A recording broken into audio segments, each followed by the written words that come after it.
Nosso entrevistado aqui no estúdio, o médico Valdeir Fagundes de Queiroz, diretor-geral do Complexo Fabema. Aliás, estamos na Semana do Hospital. Há um dia no calendário comemorativo, um dia para se lembrar o Dia do Hospital, 2 de julho. É sinal que o tema realmente é muito importante para a saúde pública nacional. Doutor Valdeir, o senhor comenta isso. Veja, a Semana do Hospital, isso é fantástico para a gente, nós que trabalhamos na área da saúde, nós que estamos no hospital, lá no Hospital das Clínicas, na Faculdade de Medicina de Marília. É uma satisfação muito grande estar lembrando disso daí. E vi nas tuas reportagens aí, você falando sobre a vacinação. Precisamos fazer a vacinação da poliomielite. Em 1985 morriam mais de mil crianças por dia. Nos últimos anos, a mortalidade infantil pela polio gira em torno de menos de 100. Entre 20 e 30 pessoas, crianças, por ano.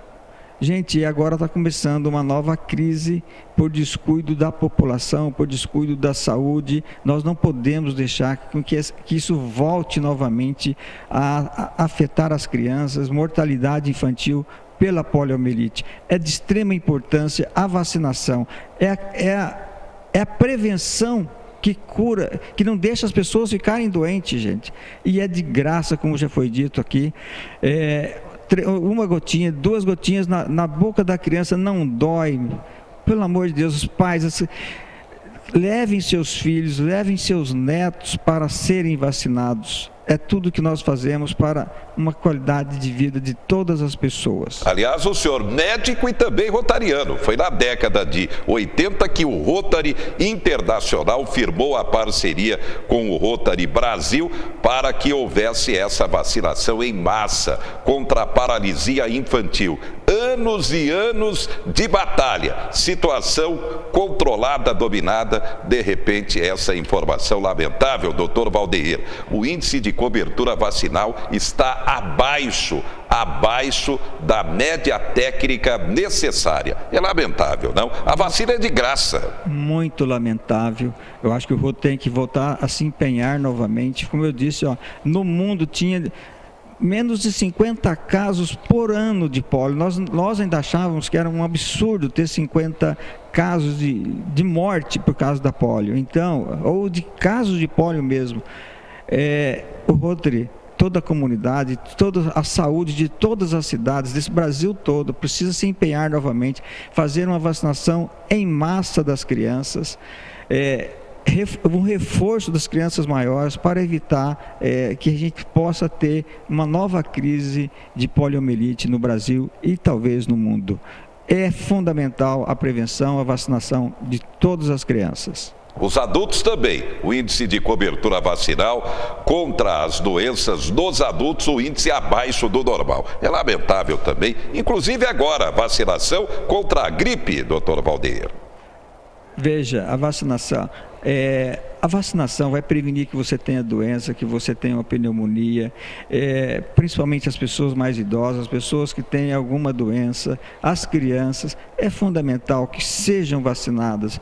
Gente, acordem, a vacina é de graça. Quando se fica doente tem que procurar remédio, tem que comprar remédio, fica muito mais caro, além da gente ficar doente. Então é impossível a população não aderir a isso daí.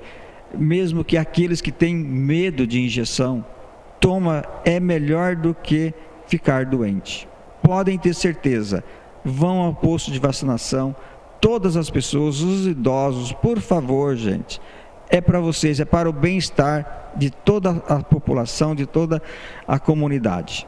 Destaque final, Complexo Fabema, expectativa, é claro, como o senhor já comentou, de uma melhoria permanente, visando sempre a melhor forma de atendimento à população para Marília e mais 60 municípios da região. O senhor comenta.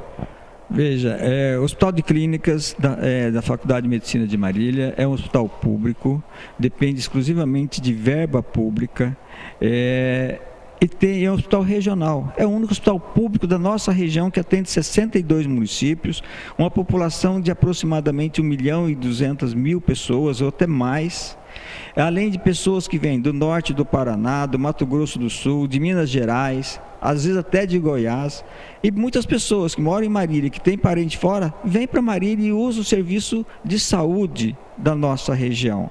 E quando precisa de um hospital público, é no HC. Outras instituições também atendem o SUS, mas o hospital que a gente tem realmente para contar é o Hospital das Clínicas como um setor público, tá ok? É fundamental, eu diria para toda a comunidade, que o Hospital de Clínicas, a Faculdade de Medicina de Marília está inserida no ensino, no atendimento à população, e dizer a vocês que eu sinto que o Hospital de Clínicas e a Faculdade de Medicina de Marília é o orgulho para a nossa cidade. Vamos cuidar desse hospital, esse estatuto, essa verba que o financiamento público é fundamental para a saúde da organização, para a saúde dos nossos funcionários, para uma política salarial adequada para os nossos funcionários. E também melhorar e recuperar o parque tecnológico da organização. Isso é fundamental e nós estamos aí num pleito também para construir o campus da Faculdade de Medicina de Marília, ampliar o hospital, porque só assim a gente vai poder atender mais e mais gente. Nós precisamos de pelo menos, eu diria que pelo menos mais 200 leitos, mais 100% para que a gente possa ter um atendimento adequado de toda a nossa população e toda a região referenciada para Marília. Muito bem, obrigado ao médico Valdeir Fagundes de Queiroz. E a gente continua falando sobre saúde, e a informação é importante em termos de saúde pública. Tenho que reclamar. Eu vim à procura de hospital e no momento já tenho vindo aqui uns 10 dias sem sucesso. Mas também tenho que elogiar. O tratamento dele, quando ele ficou internado aqui, foi bem assistido, fez todos os exames, entendeu? Aqui que foi diagnosticado, feita a biópsia dele. Para registrar qualquer problema ou elogio, há um canal de comunicação entre o governo federal e a população, a ouvidoria. As ouvidorias servem para registrar críticas, reclamações, denúncias sobre os serviços de um determinado local, mas também servem para registrar elogios e sugestões para melhorar esse serviço. Com esses dados, é possível corrigir os problemas e investir em melhorias. Nós vamos ouvir o que o cidadão demandou e, através desse seu pedido, dessa sua demanda, direções específicas para gestão serão dadas através da ouvidoria. O Disque 136 é a principal ouvidoria do Sistema Único de Saúde, o SUS, e para melhorar o trabalho desse canal, o Ministério da Saúde vai destinar 17 milhões de reais para a implantação de novos locais de funcionamento e para a qualificação e fortalecimento dos pontos que já existem. A ideia é ampliar para um maior número de brasileiros os serviços do Disque Saúde 136. Os gestores, a partir de então, vão precisar ouvir o cidadão e levar em consideração a opinião do cidadão na escolha das políticas públicas a serem implantadas. Fazendo um paralelo com a iniciativa privada, é aquela máxima do cliente tem sempre razão. Em 2017, o Disque 136 registrou 1.300.000 contatos. Além de registrar reclamações ou elogios, você também pode solicitar informações sobre doenças, remédios ou tirar dúvidas sobre campanhas feitas pelo Ministério da Saúde. É o canal adequado para acolher essas manifestações e compilar essas informações e mostrar para o gestor onde que ele está acertando e onde que ele está errando. Gente, sempre é importante o que tiver de retaguarda para se melhorar a saúde no Brasil, como foi comentado aqui, isso é fundamental. E uma preocupação que a gente tem comentado aqui constantemente, a incidência dos casos de depressão e, lamentavelmente, casos de suicídio. Marília é hoje a cidade do interior paulista com maior incidência de suicídios, dados da Secretaria Estadual da Saúde e também da Secretaria Estadual da Segurança Pública. A gente tem alertado, depressão é doença, tem que se buscar ajuda, procurar ajuda médica.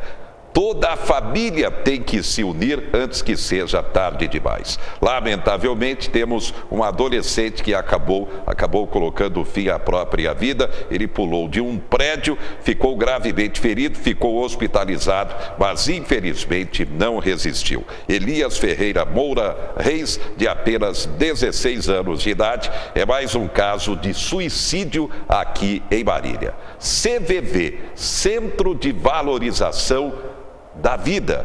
Temos novidades importantes também dessa retaguarda na luta contra a depressão e suas consequências. As razões podem ser bem diferentes, mas muito mais gente do que se imagina já teve uma intenção em comum: dar fim à própria vida. Foi o que aconteceu com Fabrício. Há 3 anos, ele teve uma depressão profunda depois de perder 2 irmãos, um deles por suicídio. Parece que você tá perdido, não sabe, sem saber para onde que vai, saber o que fazer. Você não sente vontade de comer, sente vontade de sair da cama, de trabalhar.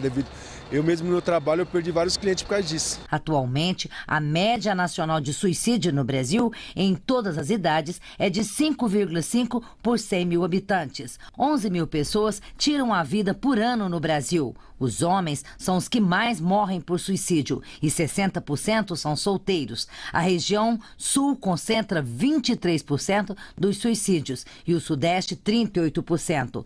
A primeira medida preventiva para evitar que a pessoa tente contra a própria vida é o esclarecimento. É preciso deixar de ter medo de falar sobre o assunto, derrubar tabus e compartilhar informações. Falar de suicídio é falar da vida. Estratégias que você pode utilizar diante da dor que a pessoa está sofrendo. Muitas vezes, e essa dor da existência, ela perpassa todo o seu desenvolvimento. Crianças, adolescentes, adultos jovens, na velhice. Então, todas essas fases, elas nos trazem desafios, nos trazem questões, frustrações, e a pessoa que está na dor, muitas vezes ela não vê o que está acontecendo. No Brasil, o CVV, Centro de Valorização da Vida, Rede de Ajuda Voluntária, é uma associação civil sem fins lucrativos que atua há quase 60 anos. A partir de agora, a população ganhou o número 188, ligações gratuitas em todos os estados e no Distrito Federal. Era um sonho do CVV ter um número totalmente gratuito, um número de utilidade pública, para a gente alcançar mais pessoas e disponibilizar o serviço do CVV a mais pessoas que venham a precisar do trabalho. Tá aí, é preciso buscar ajuda. Depressão é grave e realmente toda a família tem que se envolver. E atenção, nova regra para o cheque especial. É preciso a população ficar atenta e ter planejamento. Hélio já precisou vender um carro para quitar a dívida do cheque especial. Aí todo mês isso virava uma bola de neve, né? Ia aumentando, e aí vamos vender o carro. Hoje, 1 ano depois, ele já está de novo usando o crédito que é o mais caro do mercado. Tem as contas de casa para pagar, tem os gastos diários, né? E infelizmente a gente vai utilizando. Segundo a pesquisa do SPC, Hélio representa a maioria dos correntistas. Sem pesquisar nem procurar alternativas, os clientes usam o crédito fácil oferecido pelo cheque especial, uma facilidade que custa mais caro do que qualquer outro tipo de crédito. Em maio, por exemplo, os juros eram de mais de 311% em média, segundo o Banco Central. Isso quer dizer que no período de 1 ano, uma dívida de R$1.000 se transforma num débito de R$4.119. Apesar de manter a prática de juros extremamente elevados, mesmo com a queda dos juros básicos do mercado, como a Selic, a Federação dos Bancos propôs novas regras para o cheque especial. A partir desta semana, por exemplo, o extrato da conta corrente não deve mais somar o saldo do cliente com o limite do crédito. Isso para evitar confusões e ilusões. Além disso, quem usar mais do que 15% do crédito por 30 dias seguidos vai receber uma nova oferta de crédito. correto mesmo não seria utilizar, principalmente especial, que é aí onde que eles faturam de verdade. É verdade, os bancos nunca deixam de lucrar. No ano passado, por exemplo, quando quase todos os setores da economia amargavam péssimos resultados num cenário de crise, os ganhos das 4 maiores instituições bancárias passaram dos 57 bilhões de reais. Se eles ganham, alguém perde. Por isso, o consumidor tem que saber se defender.